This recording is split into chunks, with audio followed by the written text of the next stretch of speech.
Hello, my friends. Happy to be back at yourvision.blog. My name is Georg Lanzinger. I'm your host. And today I have a fantastic guest, Jakob Bosshard. He's the co-founder of Centauri, and he will give us insights in his work, his vision with blockchain, Metaverse, why he founded a startup with all the pitfalls and hurdles. How did Jakob come up with the idea to found Centauri? What's the core of Centauri and how this will change the world?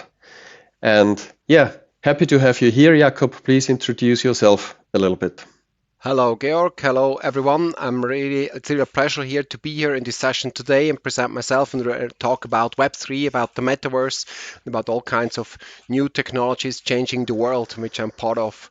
So I have founded with several colleagues of mine this Centauri Web3 consortium because we believe that the metaverse and all that comes with it, the Web3, the AI, and the creators and all of these communities will kind of change the way we interact with each other. We do commerce, and we believe it doesn't need just companies bringing out products and worlds to enter and to have this experience, but also have someone who does education and training, does kind of look at interoperability and other aspects that the community needs to grow and to see the value.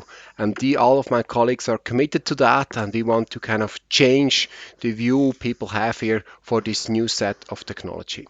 So there I have the first question. Why did you found yourself Centauri and not using an existing solution? We just looked at the market and found it's very scattered at the moment, various sub-communities, etc. And we just felt we needed a few great people to join and build a community that goes across, which is kind of primarily not focused on one product or two products, but collaborating with a lot of parties and bringing people together for events, for education, for sessions, and for exchanging ideas. And we believe this is missing. It exists in parts of the metaverse, like in the Web3, of course, it exists in AI, etc. But overarching, we see it doesn't really exist to a great extent. That's why we founded it. Yeah, that's great. And the big advantage is in Switzerland, there are so many bright heads and who can work on it, and there's a good community. That's really fantastic. Can you give us a little bit more insights in your project, Jakob? Yes, indeed. If you like, I'd like to share a few slides here. Please. Go into some detail so we have a good structure to look at. 1 second, I'll be sharing it right away. And here, go into it. So maybe on top, what I said here, it's kind of, you can see here on the screen also that Centauri Web3 Consortium, which is what I've just talked about. But I'm also part of the Hub advisor and part of the projects. The Hub is a DAO, which covers more the projects and the products. So this entity has created several products in the metaverse, and I'll come to talk to that. And the Centauri is more the consortium kind of bringing the ideas and the community head, as I just said. Maybe a quick introduction. I'm sure you have heard of the metaverse. The term is quite commonly known, but still it needs a bit of kind of basis setting here that we understand what we're talking about. Of course, here are the great logos here, very active in this space, and you would even read in the daily press about these, and I'm sure you have interacted with some of those. And let's say, just as a very principal approach, the metaverse is a new way of engaging with the internet. It's kind of the next generation beyond having web shops and social media to consume in a two-dimensional way. Maybe a quick definition. I don't want to be very formal, but this definition here by Matthew Ball in his famous book, The Metaverse, explains a few aspects that are very crucial to the metaverse. Of what it is, it's an interoperable network of worlds. That means interoperable, it's not that I am alone in this world, but we as mankind, as people, as the community, we meet in these virtual worlds, like we meet in the old square of your town or your city, that you go at night or in the afternoon for a coffee just to meet people randomly, or have a few friends you meet, and then you go to the cinema, etc. Like these experience we want to transform into the metaverse. So it's always present, and that's why it's synchronously. That means you and me can be there synchronously. And it's persistently. That means also, like your square, the next morning it's still there and you can still go back. You can go one more time. It's not like in certain games, when you reach a certain level, you cannot go back to what you had before.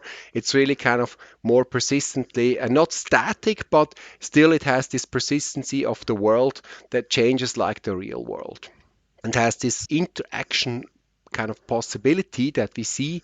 We have sort of this continuity of data.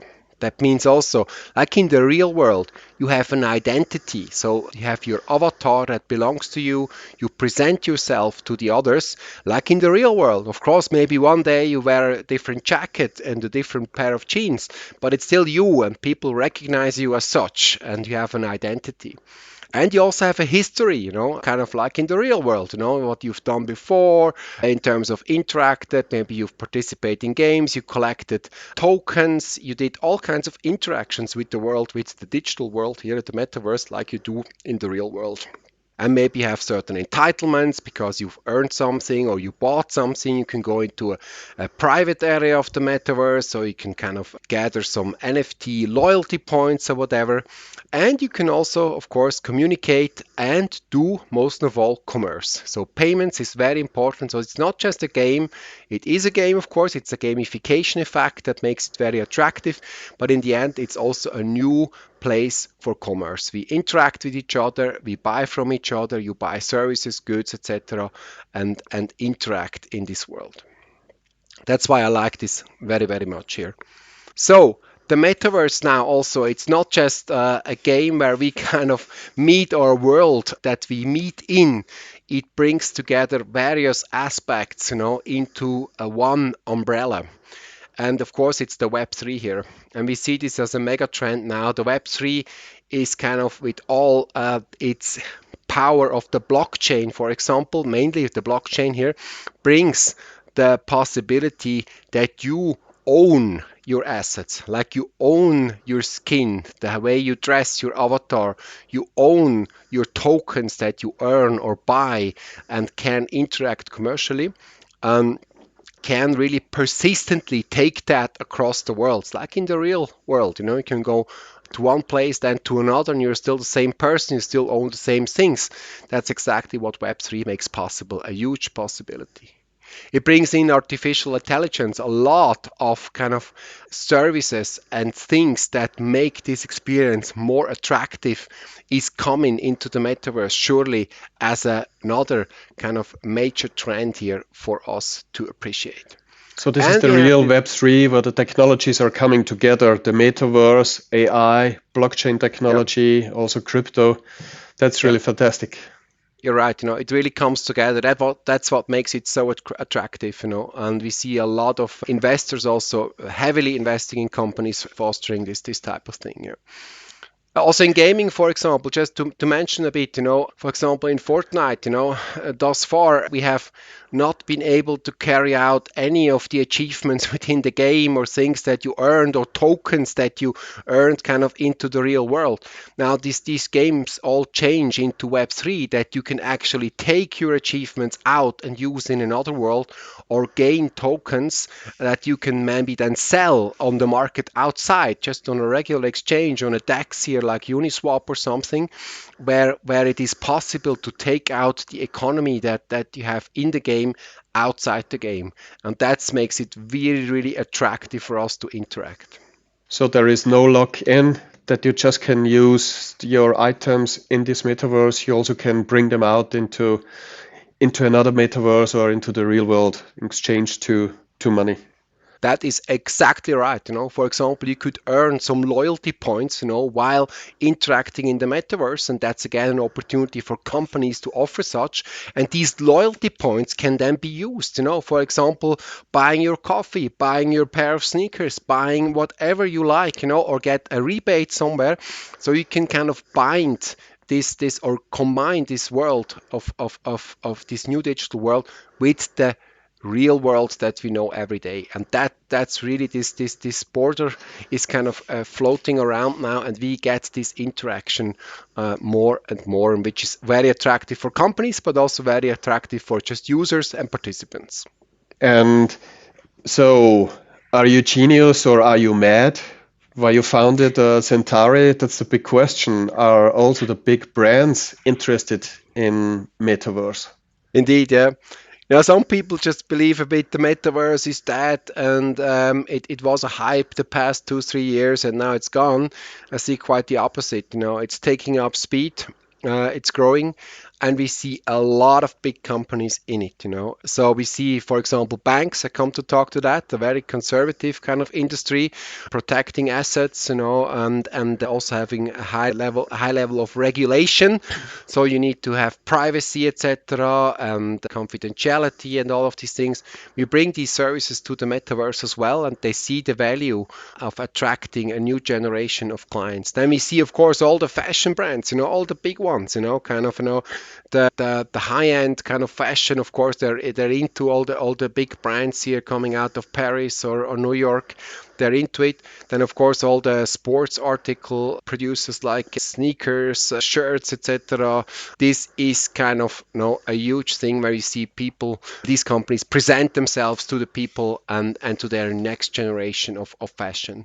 Yeah. So it's all in. So it's not just a few minor people, a few minor companies. It's really the big corporations investing in the metaverse.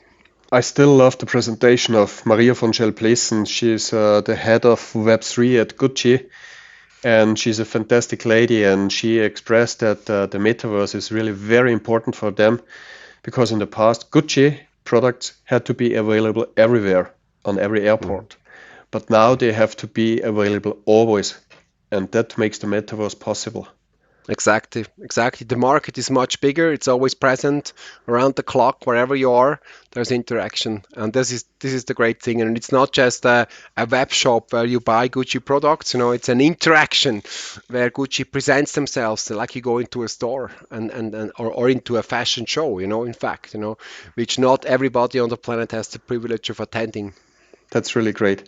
So, what problem are you solving with this metaverse? Yes, let's see a bit what kind of here take it as the, let's say, need or problem that we solve here for financial services. Let's say it's about the socialization, people gathering somewhere. I mean, of course, you have all kinds of chat forums, and you have kind of online sessions where people meet or in the world, but still this metaverse, which what you said, is kind of persistent, and you can always go there and meet people, and wherever you are on the planet. I think this is one of the things of the needs of our society, and especially also of the new generation that comes in. Where do they meet? And they already meet kind of, they organize themselves for games, they play with other people already today, but the metaverse gives this kind of a comprehensive, let's say, umbrella where this is possible. Okay. Then the other one is the economic potential. I mean, companies look for new ways to sell products. How do they get to new clients? How do they achieve a better outreach, a better presentation potential? The metaverse has it, kind of where you can kind of again reach maybe a younger generation first, but also the older ones. It's not restricted, and we see all kinds of people joining the metaverse initiative, and that's a new marketplace. And also, maybe last but not least, we also believe that it's the future of computing. Kind of the screen and keyboard is nice, and we've seen it for a long time, but it needs more immersive things. Maybe we need more of these goggles and more of other things. Also, we interact with each other. So we're trying to solve a big set of challenges or needs that we see. If that is a fair point, Georg. Can you show us a little bit of the metaverse? Of course I can. Does it really work? You can see my screen now. Yes. This is one of the metaverse worlds or technologies. It's called Spatial, and Spatial has kind of various of such rooms or little worlds within. So that you can create and where you kind of can be listed here on Spatial, so people will find you or you can advertise it somewhere. This is my avatar kind of running around. Currently I'm alone here because we haven't done a session. Usually we go to this room here to do online sessions in the metaverse that we organize. So we kind of invite people. Of course, you can always go in, but we do presentations and kind of guided tours, etc., to certain topics. And that's why we created a bit this world here. As you can see, it's like a game. We created a bit this world here. Of course, we have this background now of Paris here, and we can change that. And we have a bit of kind of fancy stuff here, and you can see the usual rooms here that you can walk around. Maybe there's things to see here or lounges or whatever where you can kind of interact with people. And then most of all here, what we use this room for is here we have kind of a room where people then sit down and we present something. We kind of have here like a little meeting room where people then come. You can see you can also sit down here somewhere, and then people will interact with each other. We talk, we sit up front here, and we show something. And we believe also that this is kind of where people will also collaborate in the future. Maybe it's not just that we say, yeah, tomorrow we have a session at 3 p.m. and we see you there, but also that kind of companies have this meeting room, like you have your coffee corner in your real world kind of building, where you meet at 9 o'clock and you go for a coffee, and then you have a relaxed chat with some colleagues about the business or whatever, and it helps kind of the productiveness of the team. And the same here, in a more global world where people are not in the same building or maybe partially from home, etc. All these new ways of working, that they kind of nicely fit into this way of meeting in this world, beyond being in a chat, beyond calling a Zoom or Teams or Google Meet or whatever kind of session that you have, where it's always more formal. You have to call someone, you have to go into. This is something that is always on. You can always go, hey, is there someone? Oh, I've seen now this person is on. Have a quick chat here and we talk about things. This is kind of how we see the new way of interacting. And this is just one example, and then there's many more worlds, and we see many companies presenting themselves in such rooms and have also interaction with the user in terms of commerce, showing products, giving you the opportunity to buy things. For example, I can connect my wallet and do transactions and all kinds of things. There's also a great project from a bank from Liechtenstein. They are also in the metaverse. They made a good project. Do you think such a room would be also great for companies to have their meetings therein? That the people do not only have a Zoom meeting or Teams, that they meet in the metaverse? Indeed. It's already things that we see. Certain companies really do the team meeting here in the metaverse in such a room that they create. You can also make it kind of restrictive and you can do more privacy, so it's not publicly available, but it's only available to a certain kind of number of people, and then they meet here. And it's a different way of interacting, beyond kind of just sitting in a Zoom. So we already see this happening. And then also it's besides a team meeting, maybe then it's also this informal that then maybe afterwards we have a follow-up chat. It's happening as we speak, and the new way of working on the planet is actually aligning very nicely here with what the metaverse can offer. Wow, that's really great. And like the person now here in the metaverse, he has a gray hoodie, black jeans, white sneakers. Can you change the clothes here? Can you make some special clothes, branded shoes? Yes, indeed. This is one of the things that the Web3 brings. Then you create your personalized avatar. And what we did at the hub, we created the so-called citizenship. So we kind of part of the hub, a community. You kind of create. We have a full creation tool. It would lead a bit too far here to show all the details of how to create it, but I'm surely sharing with you a link here to kind of go into it and try it for yourself. And then the thing is, you can create your unique avatar that you own. Like in the real world, you go to a store, you buy things, and then it's your own. You can always wear it as you please. And the same thing here, you can create your own kind of pair of sneakers that is unique to you, maybe has an NFT logo on it or NFT picture that you bought or whatever. So you can personalize it, and that makes it very attractive. And then also the thing is, this citizenship is bound to a blockchain. So we have several blockchain protocols we support. And then the thing is, then it's interoperable. That means you can take it here from spatial to Decentraland or to another world that you please. And it's not that you have to recreate the avatar. And of course, this is not a totally new thing, but still, this interoperability is one of the major challenges we try to overcome and just see it's different brands, different worlds, but still you can carry across like in the real world. It's still you, it's still what you wear, still what you own, and you carry this from world to world and create your avatar as kind of the symbol of carrying it through the worlds. Wow, that's great. That's really great. Jakob, can you also recommend a brand which is already in the metaverse where I can order such a Phygitals like a jacket? Yes, indeed. And I'll show you a brand, and you brought the right term here, Phygitals, kind of where we now try to build a bridge between the digital world here on the right-hand side and the physical world that we kind of go through every day. And here we have kind of one brand. Let me go here. It's the Espacio Creador is a company that is part of the Hub kind of space. So it's kind of a part of this entire group of companies also associated with the Hub, currently located in Bogota, Colombia, but serving worldwide. And what they've created here is kind of the possibility to first of all, of course, have a shop here of fashion, which is kind of the old way of interacting, but it combines several elements that bring us to the metaverse and to the new way of interacting. So first of all, they have a large community of artists in the background that produce these motifs we see here, which go beyond a simple design of colors and stripes, etc. So it's kind of more that they build their paintings and their designs that are then printed onto the jacket.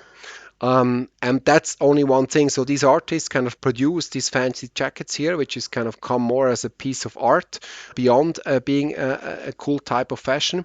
But it also means that you can kind of put onto the jacket your own designs, which are unique. Again, maybe protected by an NFT, by ownership of you that you just nobody else has it. This uniqueness on the planet.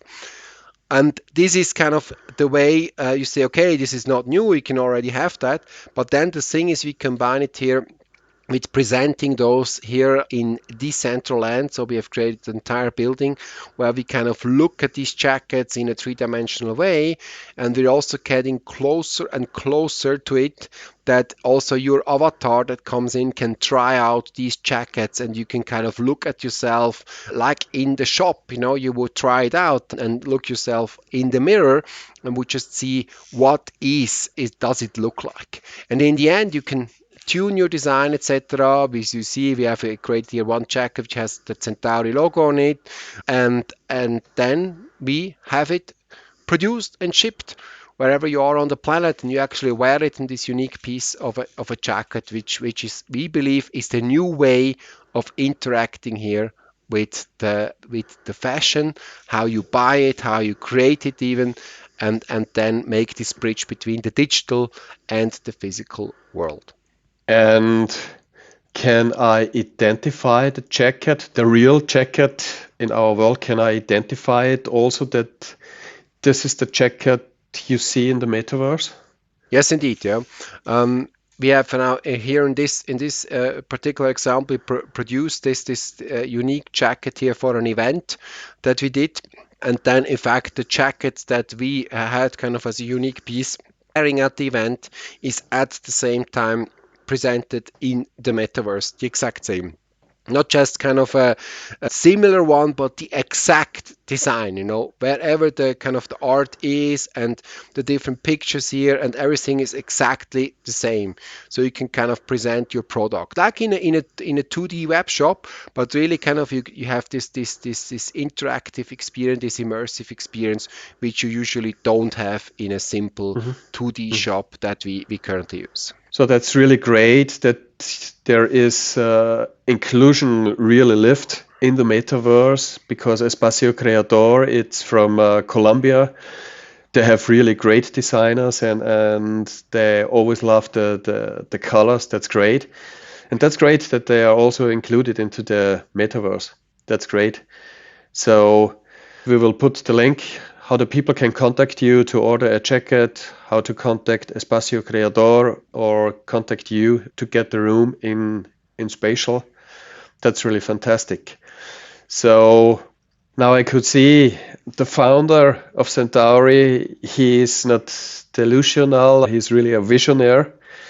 That's really great what you achieved here. And I also think that it will be more and more, that the metaverse will be used more and more here in our world. That's great. And also that AI is coming into it. That's a really great combination in my eyes. Did you also have any pitfalls where you said, oh no, please founders, don't do that? Do you have any hint for our guests? Sure. What is kind of here a bit just to show, I mean, challenges that are there or pitfalls is kind of a bit, how do you bring clients here into the metaverse, that you can kind of convince them coming, you spoke about the bank you have seen presenting themselves. Of course, they need constant effort here. So you need flanking measures here to bring people to this spatial room because they may not know it, they have to learn it. So you have to do kind of sessions, you have to do more of the marketing and brand building and kind of, a bit work. So this is not an easy job. Of course, people like me and the community already in the metaverse is kind of easy. If something comes along, just go. But there's a kind of a hurdle to go into that, and you have to overcome that, with also more traditional means. I think it's a big challenge that then sometimes they have a great concept, a great room. You have maybe a loyalty approach. People can earn points. You can do all kinds of things, the gamification effect. But then you need more people to come in, and that usually you need a bit of campaigning, etc. And that's also where we help, or where we have partners that the campaign really works. And then once people are in, they're usually very excited about it, but you have to overcome this kind of hurdle at the beginning. Then in Okay. terms of buying, many of these interactions are a bit, we need a better and better monetization models. I have my wallet connected and I can then buy a skin, I can buy maybe a pair of sneakers, I can earn tokens, gain loyalty points, which I can spend again. But still, it needs a bit of know-how here. So you have to maybe have a MetaMask wallet or any kind of wallet that you use. You have to be able to connect it. So it's not kind of the easiest way of interacting, like people are coming the first time. So we need more sustainable models, kind of more kind of payment means that are easy to use. And that's also where we have kind of at the consortium a mission to enable these kind of things. There's many ideas, there's many things out there, but it needs to be very, very user friendly, so everybody can easily kind of use it like you use your mobile phone, your smartphone every day. And maybe a last thing for corporations also, again, you have, for example, banks, you need a bit of secrecy and privacy sometimes, not for all rooms, but you have this kind of public room, like you walk into a bank or into a showroom or certain where you can see certain products, this is for everybody. But then, of course, once you get into advisory, or kind of you want to really go and buy a product, then maybe, oh excuse me, the bank secrecy and privacy has to be respected. So we also need metaverse technology to create more private conversation possibilities beyond meeting everybody in public. These pitfalls kind of summarize it. There is some hurdles, but it's also a great community, there's great people we help, and there are others helping out there. So we see these things are evolving quickly, and it's really time to jump into it and explore yourself and see your corporation, or even as a private user, to participate in this community. So Jakob, now we are coming to the main question of this channel. What is your vision? Why are you doing that? So the vision is kind of that we bring together a great community from all parts of the world to collaborate. It's this inclusion kind of that you just said, you know. So we usually have a bit of privilege living here in countries that are highly developed, but it's also people around the world have great ideas. They just need the means to participate here. And we believe the metaverse is one of those areas where people don't need a whole lot of infrastructure to participate and create things and be part of this economy. And I think it creates great opportunity of commerce for either side, for interaction, for fun. And this vision is that really kind of the world comes more together here for doing various kind of spare time activities, commercial activities, you know, business meetings, etc. So we believe there is so much opportunity to bring the different parts of the world together. And the vision is really we have substantial users on the metaverse combining with all these technologies we've seen and interacting with each other and creating new ways of interaction. That's fantastic. That's really great. And this will also help our visitors and all people who see the blog here and the interview with you. That's really great. So if you're planning to found a startup, please let me know if these insights were helpful for you and mention it here in the comments. If you have any question for Jakob or me, please mention it here. I'll also post the contacts of Jakob here down that you can contact him. It was really great with you, Jakob. Thanks for the insights you gave. And yeah, please like the interview, share it, that also others get the information, and also click subscribe. And now I have to say thank you, Jakob. Is there anything you want to say as your last word to the people? Thank you all. First of all, Georg, for inviting me here. Really a pleasure talking to you, and hopefully there's also a lot of interaction with the people watching this. So last but not least, you know, really try, change things, you know, be open to new things here. There's so much opportunity. Just start diving into it and you will appreciate what cool things there are out there, and just try it out and be part of the community. That's great. Thanks a lot, Jakob, and thanks for having you here. Thank you all.